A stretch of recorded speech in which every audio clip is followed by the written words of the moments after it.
they hardly had any sleep or no sleep at all. How exhausted were you the next day? Now imagine living like this for days, weeks, months at a time. This is how people live with insomnia. Today I'll be talking to you all about the symptoms of insomnia and what insomnia is. I'll explain why college students are prone to getting insomnia, and lastly I'll talk about the treatments. Insomnia is a sleep disorder in which you have trouble falling asleep and or staying asleep. The condition can be short-term or can last a long time. It can come and go. Did you all know that up to 60% of all college students suffer from a poor sleep quality, and 7.7% meet all criteria of an insomnia disorder? Insomnia is usually self-diagnosed, and some symptoms to look out for is if you're having a hard time falling asleep, lack of concentration, slowness in activity, depression, and headaches. I've known people in college who've had insomnia. These students worked nights and went to school in the morning. They would often miss class, and when they were present, they couldn't focus on the lecture.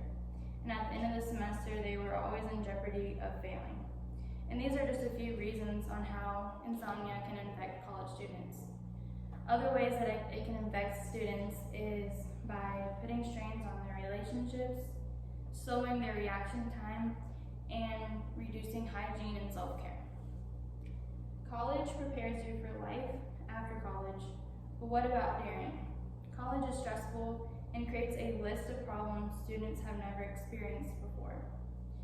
Some of these reasons why would be difficulty adjusting to life away from home for the first time, difficulty adjusting to increased responsibility, managing heavy loads of coursework, managing new relationships and social activities, worries about grades and performances, worries about finding a job after college, as well as balancing working and going to school.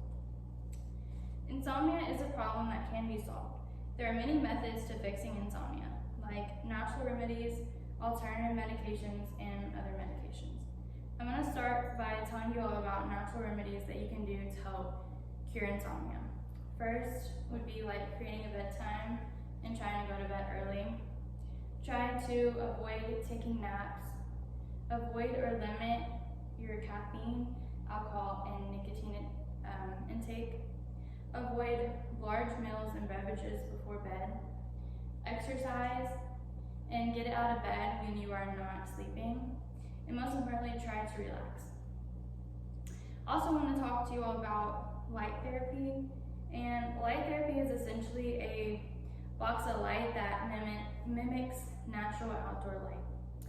It can affect the brain chemicals, and it helps not only insomnia, but seasonal depression, as well as other mental illnesses.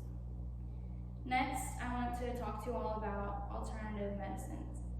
Melatonin is a common supplement that people take if they're struggling not being able to sleep, and even helps with insomnia.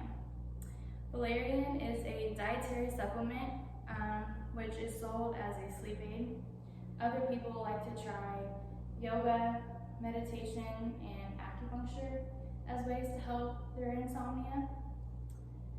Lastly, I want to talk to you all about other medications that people try to use to help their insomnia, like antidepressants.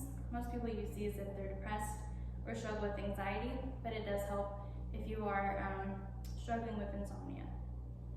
Doxepine is another sleep drug that is approved, used in people who have trouble staying asleep. Lastly, I want to talk about over-the-counter sleep aids. And you gotta be careful with these because they don't really have proof that this can help insomnia because of the drowsiness the next day. But a lot of people still use these, but there are many other options to help insomnia. I want to thank you all for listening to my speech today. I hope that by the end of this slide you understand what insomnia is, how it can affect college students, and most importantly, how you can treat insomnia if you are struggling with insomnia. Thank you.